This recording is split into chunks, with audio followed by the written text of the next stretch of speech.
Highway पर मिलेगी घर जैसी सुविधा, सरकार बनेगी आपकी हमसफर। क्योंकि नितिन गडकरी ने तैयार कर लिया है मास्टर प्लान। नमस्कार, मैं हूं आपके साथ मनुरा सक्सेना और आप देख रहे हैं न्यूज़ 18 का डिजिटल प्लेटफॉर्म। हमसफर नीति है क्या? दरअसल कई बार आप भी हाईवे या फिर एक्सप्रेसवे से होकर गुजरते होंगे और जब लंबी दूरी की यात्रा तय करते हैं तो कई तरह की परेशानियां झेलनी पड़ती हैं। वो भी तब जब आप कई बार परिवार के साथ होते हैं या आपके साथ छोटा बच्चा होता है, बुजुर्ग होता है, बीमार होता है या फिर दिव्यांग होता है।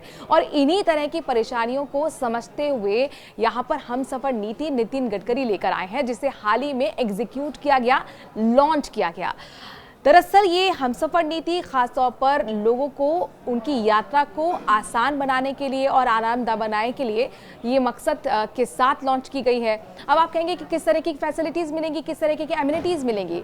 एक्सप्रेसवे पे तो अमूमन देखा जाता था कि हर तरीके की फैसिलिटीज़ मिलती थी, लेकिन हाईवे जो थे वो अछूते थे। और इसीलिए अब इस हमसफर नीति के तहत आपको क्लीन टॉयलेट्स मिलेंगी पेट्रोल पंप पर। इसके साथ साथ बेबी केयर सेंटर, जो नहीं देखने को मिलता था, बेबी केयर सेंटर जहां पर फीडिंग मदर अपने बच्चे को फीड करा सकती हैं, उनका केयर कर सकती हैं। स्पेस पार्किंग की वहां पर पेट्रोल पंप पर जरूर होनी चाहिए, निर्देशित किया गया है।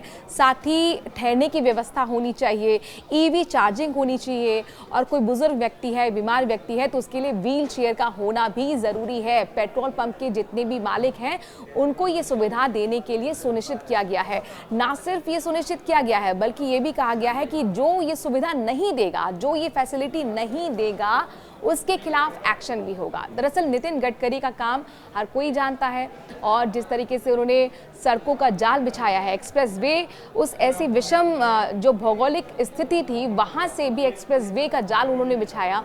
और इसी तरह से टोल टैक्स को लेकर कई तरह के सवाल भी उनसे पूछे जाते हैं कि इतना महंगा टोल टैक्स है तो आखिरकार थोड़ा कम कीजिए नितिन गडकरी। नितिन गडकरी कई मंचों से इसका जवाब भी दे चुके हैं और ये जो लॉन्च की गई योजना, उस खास मौके पर भी उन्होंने कहा कि अगर कोई टोल टैक्स ले रहा है तो ये उसकी 100% जिम्मेदारी बनती है कि वो टॉप वर्ल्ड क्लास सुविधा दे। और हमने इसी पर जोर दिया है, यानी कि अब तक जो सुविधा आपको हाईवे पे नहीं मिलती थी उस तरीके की सुविधा मिलेगी। और जो पेट्रोल पंप ऐसा नहीं करेगा उसके खिलाफ एक्शन होगा, उसके लिए मॉनिटरिंग होगी, सर्वे होगा।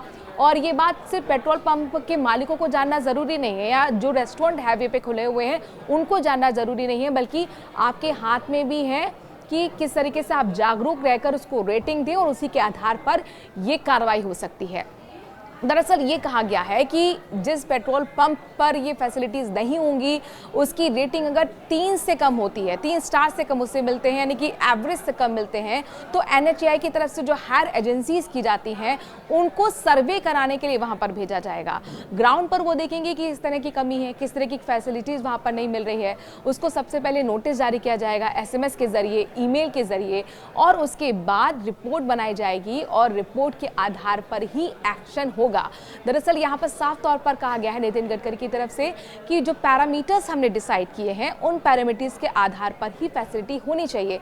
इस योजना की खास एक बात और है, खास बात यह है कि इसे पर्यावरण के अनुकूल बनाया गया है। चूंकि समय की मांग है कि कोई भी योजना अगर लॉन्च हो रही है तो उसमें पर्यावरण का खासा ख्याल रखा जाए। इसमें भी जल संरक्षण से लेकर मिट्टी संरक्षण और ही सौर ऊर्जा जैसी तमाम बातों का भी ख्याल रखा गया है। अब इससे होगा कि ऐसे क्या होगा, इससे ये होगा कि आपकी जो सफ़र है वो सेफ होगा, सिक्योर होगा और आरामदायक होगा, अनुभव आपका बेहतर होगा। साथ ही रोजगार के आयाम भी खुलेंगे और इनकम का दायरा भी उन लोगों के लिए बढ़ेगा जो वहाँ पर पेट्रोल पंप खोलना चाहते हैं, रेस्टोरेंट खोलना चाहते हैं। क्योंकि आपको एमिनिटीज़ देनी होगी तो आपको ज़ाहिर तौर पर लोगों को हायर भी करना होगा।